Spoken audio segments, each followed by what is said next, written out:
السلام عليكم ورحمة الله وبركاته. أحبائي عشاق الصيد في كل مكان، اليوم هنتكلم في موضوع فرض نفسه على ساحل البحر الأبيض المتوسط، وهو موضوع الحوت الأزرق، حيث فوجئنا بفيديوهات نزلت تباعا من على سواحل ليبيا حتى وصلت للضبعة بالأمس بتاريخ 19/12/2019 ميلادية. فوجئ الناس بصوت قوي جدا وغريب عليهم صادر من البحر، اختلفت تفسيراتهم بخصوصه، لكن من الواضح انه صوت الحوت الازرق، ومن الواضح كمان انه ضل طريق هجرته ودخل في حوض البحر الابيض المتوسط.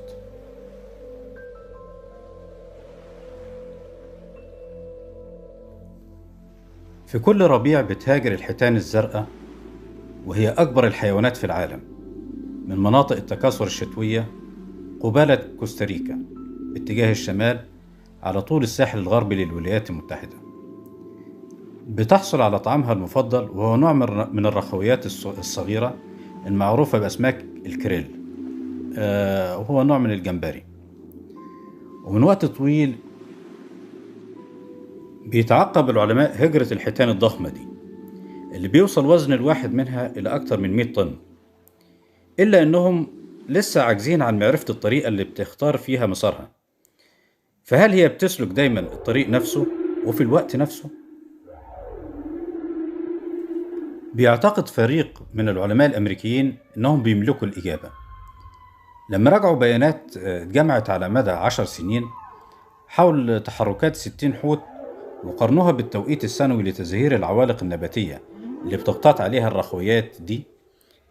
في دراسة نشرتها حوليات الأكاديمية الوطنية للعلوم، قال العلماء أن الحيتان بتعتمد بشكل كبير على ذاكرتها لتتخذ القرارات بشأن تحركاتها، والأمر ده مختلف عن معظم الحيوانات البرية المهاجرة اللي بتلجأ في طريقها لتغيير مسارها عشان تتأقلم مع تغيير أماكن وجود مصادر الغذاء.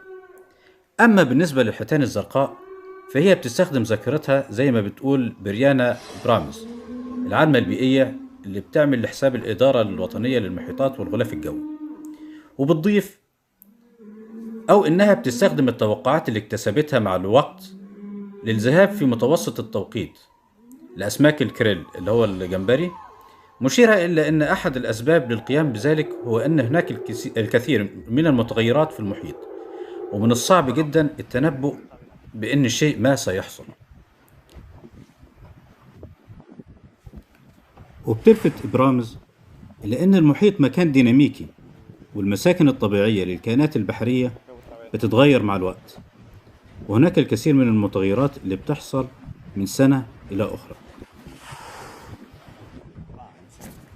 وبتقول إبرامز إن الاحترار المناخي بيمثل تحدي للحوت الأزرق اللي بيصنف على إنه مهدد بالانقراض، وبتوضح إن الاحترار المناخي يثير القلق، مع أن التغير بيحدث أسرع بكتير مما يمكن للحيتان أو للحيوانات الأخرى التكيف معه.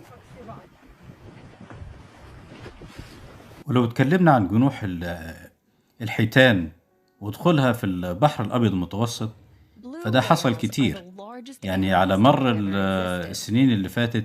في الثمانينات مثلا حصل وطلع في الساحل الشمالي حوت مات طبعا من الجوع. حصل في الألفينات شوهد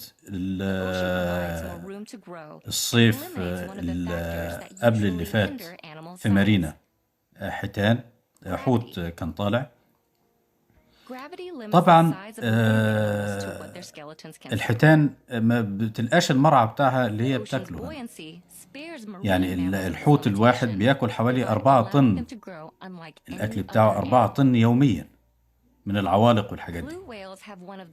طبعا ده مش موجود عندنا، بالتالي بتوقع ان يحصل نفوق قريب للحوت ده على السواحل، ممكن سواحل مصر او داخل البحر المتوسط.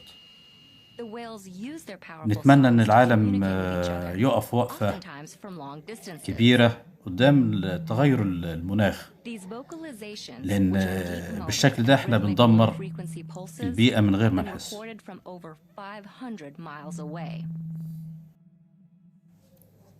وفي النهاية أتمنى أن أكون The blue وصلت whale's معلومة age can be determined by its earwax. About every عن The الحوت average lifespan الأزرق، of a blue whale is about 80 to 90 years. The oldest ونتقابل إن one شاء found, الله based on في its حلقة waxy earplug count, was أو about موضوع تاني 110 عن الأسماك years old. قريب إن شاء الله. والسلام عليكم ورحمة الله وبركاته. Blue whales can eat 4 tons of food a day. That's more than an African elephant weighs. Despite the whale's enormous size, their diet primarily consists of tiny crustaceans called krill.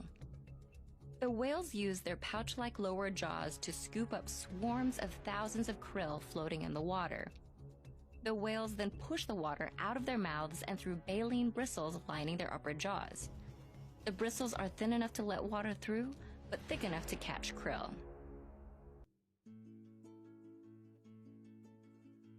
Today, thankfully, global bans on whaling were put in place, allowing the species to slowly rebound.